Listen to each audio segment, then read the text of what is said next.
to my film and TV channel. You're all staying safe and well. We've got an animation to look at today. Yes, Elio. This is called Elio. Produced by Pixar Animation for Walt Disney, of course. So one of the biggies, one of the big hitters, shall we say.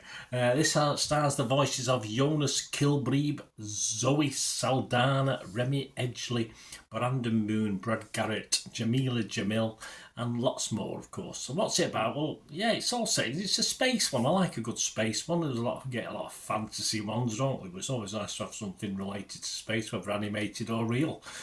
Follows an 11-year-old boy named, yes, Elio Solis, who accidentally becomes the intergalactic ambassador of planet Earth. Of course he does, after being beamed up to the communiverse by aliens for making contact. You must form new bonds with eccentric alien life forms and navigate a crisis of intergalactic proportions that involves the warlord father of an alien he befriended. Yes, so okay plot, nothing wrong with that. This was released internationally on June the 20th, 2025. I'm doing this review on June the 24th, 2025. So my apologies, all of a sudden got an itch.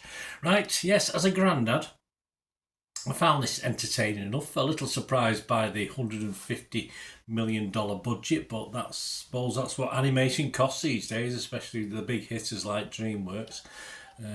So I was a little bit surprised about that amount of money, but as I said, I shouldn't be surprised because I know these things do cost quite a bit. It's a simple enough watch around a space theme that's had its 2 or 3 investable fun characters in it. And if the kids get interested, say in Voyager and Vija and its trip to the outer realms of, well, it's gone our solar system and solar systems beyond, of course. If it gets the kids interested in that sort of thing, then that's always got to be a positive. Laura Venning from Empire magazine, she liked it. She scored it 80 and said, Robert Zemeckis' Contact for Kids. She classed this as, yeah, I suppose. I'll have to watch that again. I like Contact, I must admit. I'll have to rewatch that anyway. A slow start gives way to a charming, visually inventive adventure that might just inspire a new generation of astronomers to look to the skies. Well, let's hope so, eh? Yeah, an hour and 39 minutes length, this one. This is me now. Just 15 minutes too long. It could have perhaps been snipped away in the opening 20-30 minutes, which would have perhaps got past Laura's a little bit slow at the start thing. But I think when she spent $150 million, you're a little bit unwilling, aren't you, to leave too much on the cutting room floor, and I think this is the case with this. It's nice, clean, bright in animation, as you'd expect from these guys. Of course, the good large screen feel to it will give younger watchers or keep them interested a little bit more than perhaps the story will early doors. I think for older watchers as well. The Boston Globe Ed Odie Henderson has an interesting slant on this. He scored it 75, but he said, well, I enjoyed Elio and I appreciate the animation and Rob Simmonson's lovely orchestral score. I'm not really a big fan of the music background to it. As long as it's not annoying, I'm all right. And I suppose that makes a good score, doesn't it, if it doesn't affect your viewing of it. I felt that this anyway, he went on to say, I felt this film was more tailor-made for adult science fiction fans rather than their young kids. To be clear, I'm not saying you should leave your kids at home. I think you are, mate. There's nothing objectionable here. There certainly isn't. I'm just saying they might be as bored as you usually are at some of these movies. So, yeah. Again, the film length may mean it's a bit of a better home watch, perhaps, for younger kids. It's not really aimed at teenagers, this. It's young kids and grown-ups taking the kids. And it's bright and cuteness though is effective on screen. So I say it's more effective on a big screen perhaps than a small screen. But I mean, he enjoyed it, didn't he? But I don't quite agree with Odie Henderson there. I think there is stuff to appeal to younger kids. I can see what he's getting at, but I can't quite back him up on that one. I mean, Elio's character himself is always more interesting when he gets to be an ambassador, so probably a third of the way through the film to halfway through.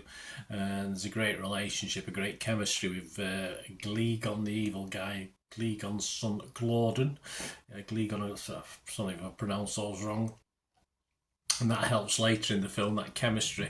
And I did like the lead baddie. I thought he's certainly better than some real life baddies that I've watched in certain films and TV I've watched recently. But Gligon, I think it was just right for the bad guy. With you can perhaps get to him, get to his good side eventually. But I liked him.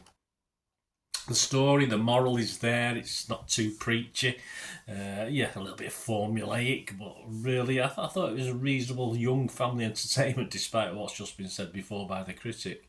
I think, as I say, teens would rather be on the smartphones than watch this, but I think parents and grandparents were reasonably entertained, though it does lack a little bit of clever older comedy that sometimes you get in these things where the kids miss it goes right over the kids' heads, but we sort of latch onto it. So it is a tale of family friendship and belonging, but it does lack a little bit of humour in parts, and there's certainly not many laughs in the cinema with the audience that I watched it with.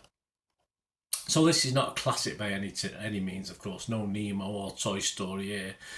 Just okay family entertainment. Peter de Bruger from Variety scored it 70. He sort of agrees with that. He said, Elio is right at home in the Pixar catalogue, but lacks those undeniable signs of intelligent life, i.e. wit, surprise and the capacity to expand the medium that set the studio's best world apart.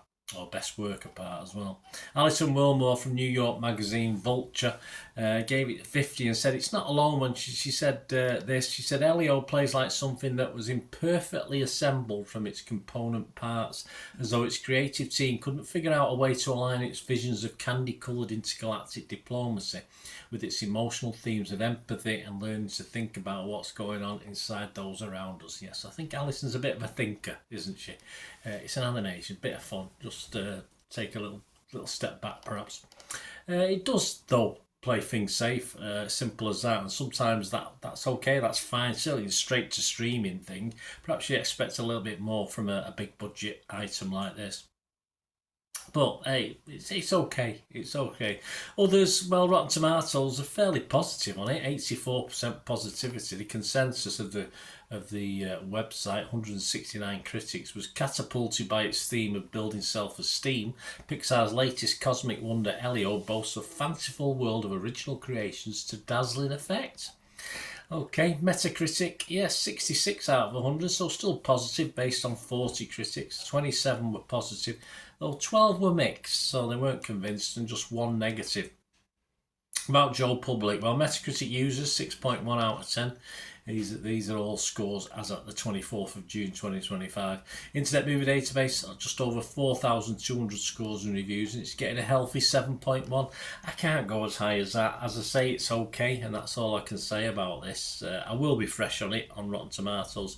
I was positive on Metacritic, but I'm just going to give it my basic watchable score, because I think for that sort of money, and for DreamWorks, for Disney, you expect just something a little bit more. This is okay as an average streaming thing, but expect for a bigger budget screen presentation, which this is, you expect just a little bit more quirk, a little bit more fun, a little bit more comedy for the adults as well as the kids, and perhaps something to drag teenagers in, which this doesn't really do. I don't think it's a big gap between the younger element and then the grown-ups watching it.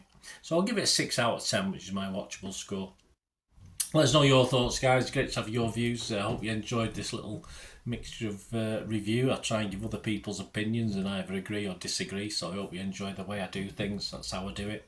And if you want to help support the channel, all I ever ask is you keep watching and listening. Just to help me out, guys, if you watch the ads, if the ads on this YouTube ads, that helps in a very little way, but it all helps. It all, watch the pennies and pounds look after themselves, they say, don't they? Or the pennies or the 10p's look after themselves. But if you watch the ads or follow the links on the ads as well, that's always a nice way to support the channel. If you sort of hang on for it, I've done that. I watched other people's and followed the ads, just something I fancied, which does happen from time to time.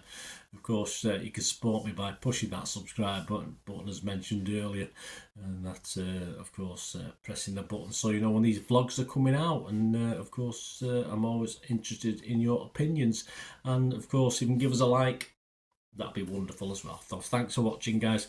Hopefully I'll join you very, very soon with something else. Until we meet again, I'll never ask one thing, don't I? Please stay safe, everyone. Bye for now.